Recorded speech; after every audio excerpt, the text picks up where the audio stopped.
भारतीय संविधान के 25 महत्वपूर्ण प्रश्न देखेंगे जो बार बार एग्जाम में पूछे जाते हैं। तो इसलिए वीडियो आपके लिए महत्वपूर्ण आने वाला है, आप वीडियो को पूरे एंड तक देखते रहिए। तो चलिए आज का वीडियो शुरू करते हैं। तो यहाँ पर पहला प्रश्न है, किस संवैधानिक अधिनियम में मतदान करने की आयु घटाकर 21 वर्ष से 18 वर्ष कर दी गई थी? तो इसका आंसर क्या हो जाएगा?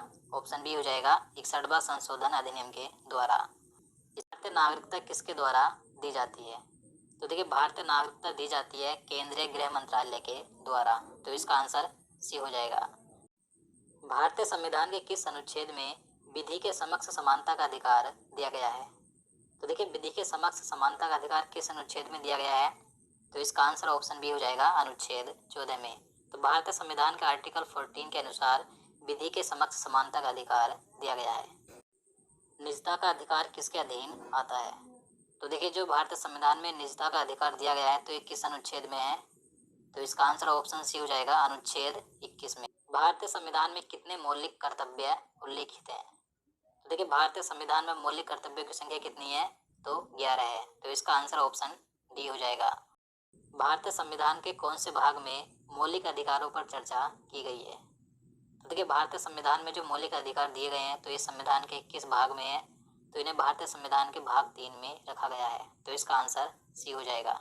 देखिए, मौलिक अधिकारों को संविधान के भाग 3 में और अनुच्छेद 12 से 35 तक रखा गया है। देखिए, मौलिक अधिकारों को संयुक्त राज्य अमेरिका के संविधान से लिया गया है, तो याद रखना है।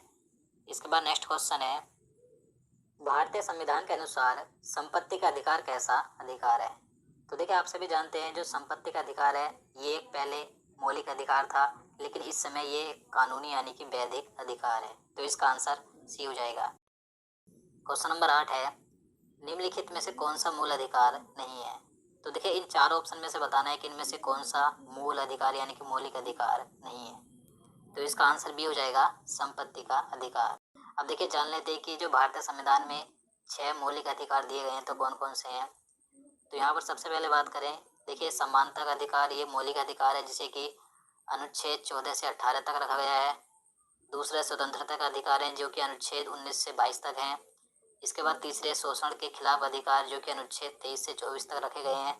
फिर धर्म की स्वतंत्रता का अधिकार अनुच्छेद 25 से 28 तक है। सांस्कृतिक और शैक्षिक अधिकार ये अनुच्छेद 29 से 30 तक है। और संवैधानिक उपचार का अधिकार ये अनुच्छेद 32 से 35 तक है। तो भारतीय संविधान में 6 मौलिक अधिकार दिए गए हैं, इन 6 के बारे में मैंने यहाँ पर बता दिया है। इसके बाद नेक्स्ट क्वेश्चन है, शिक्षा का अधिकार एक मौलिक अधिकार कब बना था? तो देखिए, शिक्षा का अधिकार ये एक मौलिक अधिकार है, तो इसे 1 अप्रैल 2010 को मौलिक अधिकार बनाया गया था। तो इसका आंसर बी हो जाएगा। भारत के संविधान में संवैधानिक उपचार का अधिकार किस अनुच्छेद में दिया गया है? तो देखिए, महत्वपूर्ण प्रश्न है, तो इसका आंसर ऑप्शन सी हो जाएगा अनुच्छेद 32 में। तो देखिए, भारतीय संविधान का जो अनुच्छेद 32 है इसमें संवैधानिक उपचार का अधिकार दिया गया है, यानी कि जो भारतीय नागरिकों को मौलिक अधिकार दिए गए हैं तो उनके संरक्षण का अधिकार किस अनुच्छेद में है? अनुच्छेद 32 में। लोकसभा का कार्यकाल कितनी बार 6 वर्ष तक बढ़ाया गया था? तो देखिए, लोकसभा का कार्यकाल सामान्यतः 5 वर्ष का होता है, लेकिन एक बार लोकसभा का कार्यकाल 6 वर्ष तक बढ़ाया गया था। तो इसका आंसर ए हो जाएगा, एक बार। अब देखिए, इसके बाद अगला क्वेश्चन है, वित्त आयोग का कार्यकाल कितने वर्ष का होता है? तो देखिए, वित्त आयोग का कार्यकाल होता है 5 वर्ष का। तो इसका आंसर बी हो जाएगा। देखिए, वित्त आयोग की स्थापना की बात करें तो इसकी स्थापना 22 नवंबर 1951 को हुई थी और प्रथम वित्त आयोग के अध्यक्ष थे केसी नियोगी।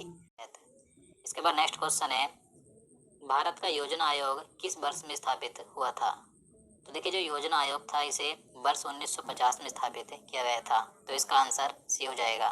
देखिए, योजना आयोग स्थापित हुआ था मार्च 1950 को और इसे 13 अगस्त 2014 को समाप्त कर दिया गया था। इसके स्थान पर 1 जनवरी 2015 को नीति आयोग लाया गया था। तो ये तीनों डेट याद रखनी है कि योजना आयोग कब स्थापित हुआ था, मार्च 1950 को, और इसे समाप्त किया गया था 13 अगस्त 2014 को। इसके स्थान पर नीति आयोग की स्थापना की गई थी 1 जनवरी 2015 को। तो याद रखना है। इसके बाद नेक्स्ट क्वेश्चन है, राज्यसभा के सभापति कौन होते हैं? तो इसका आंसर क्या हो जाएगा? ऑप्शन सी हो जाएगा, भारत के उपराष्ट्रपति। भारत के जो उपराष्ट्रपति होते हैं राज्यसभा के सभापति होते हैं। तो देखिए, राज्यसभा के प्रथम सभापति कौन थे? तो डॉक्टर एस राधाकृष्णन थे। इसके बाद क्वेश्चन नंबर 15 है, लोकसभा में अध्यक्ष के मत को क्या कहा जाता है? इसका आंसर ए हो जाएगा निर्णायक मत। तो देखिए जो लोकसभा अध्यक्ष होता है तो इसके मत को निर्णायक मत कहा जाता है, क्योंकि जब किसी मामले में पक्ष विपक्ष के मत बराबर होते हैं तो उसमें लोकसभा अध्यक्ष अपना मत देता है, तो इसी मत को निर्णायक मत कहा जाता है, तो याद रखना है। इसके बाद क्वेश्चन नंबर 16 है, भारत में किसी विधेयक को धन विधेयक कौन प्रमाणित करता है? तो देखिए कोई विधेयक धन विधेयक है या नहीं, तो इसे कौन तय करता है, कौन प्रमाणित करता है? तो इसका आंसर सी हो जाएगा लोकसभा का अध्यक्ष। तो लोकसभा अध्यक्ष तय करता है कि कोई विधेयक धन विधेयक है या नहीं। इसके बाद नेक्स्ट क्वेश्चन है, संसद के किसी भी सदन के दो सत्रों के बीच अंतराल किससे अधिक नहीं होना चाहिए? तो देखिए संसद के दोनों सत्रों यानी कि लोकसभा हो या राज्यसभा, तो इसके दो सत्रों के बीच यानी कि दो अधिवेशनों के बीच 6 महीने से ज़्यादा का समय नहीं होना चाहिए। तो इसका आंसर बी हो जाएगा, 6 महीने से अधिक नहीं होना चाहिए। इसके बाद नेक्स्ट क्वेश्चन है, भारत सरकार का मुख्य विधि अधिकारी कौन है? तो देखिए भारत सरकार का मुख्य विधि अधिकारी होता है भारत का महान्यायवादी। तो इसका आंसर डी हो जाएगा, महान्यायवादी।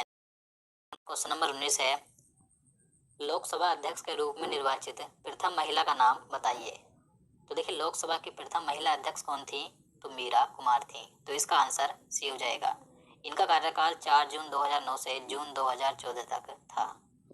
इसके बाद नेक्स्ट क्वेश्चन है, संघीय संसद की संयुक्त बैठक किस लिए बुलाई जाती है? तो इसका आंसर ऑप्शन डी हो जाएगा, किसी गैर वित्तीय विधेयक पर दोनों सदनों में गतिरोध के समाधान हेतु। अगला क्वेश्चन है, निम्नलिखित में से कौन भारत के राष्ट्रपति के रूप में निर्विरोध चुने गए थे? तो देखिए निर्विरोध चुने गए भारत के राष्ट्रपति कौन थे? आप सभी जानते हैं, नीलम संजीव रेड्डी थे। तो इसका आंसर बी हो जाएगा। इनका कार्यकाल 25 जुलाई 1977 से 25 जुलाई 1982 तक था। इसके बाद अगला क्वेश्चन है, संसदीय लोक लेखा समिति का अध्यक्ष नियुक्त किया जाता है। तो देखिए जो संसद की लोक लेखा समिति होती है तो इसका अध्यक्ष लोकसभा के अध्यक्ष द्वारा नियुक्त किया जाता है। तो इसका आंसर ए हो जाएगा। भारत की 22 भाषाओं का उल्लेख किस अनुसूची में मिलता है?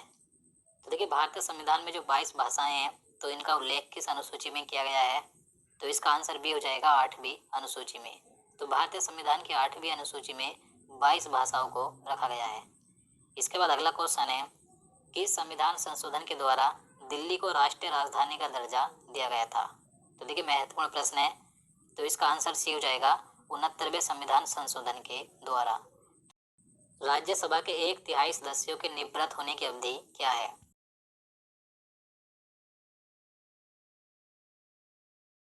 ये एक स्थायी सदन है, ये कभी भी भंग नहीं होती है, कभी भी विघटित नहीं होती है, क्योंकि इसके जो 1/3 सदस्य होते हैं वे प्रत्येक 2 वर्ष में सेवानिवृत्त होते हैं और नए सदस्य चुने जाते हैं।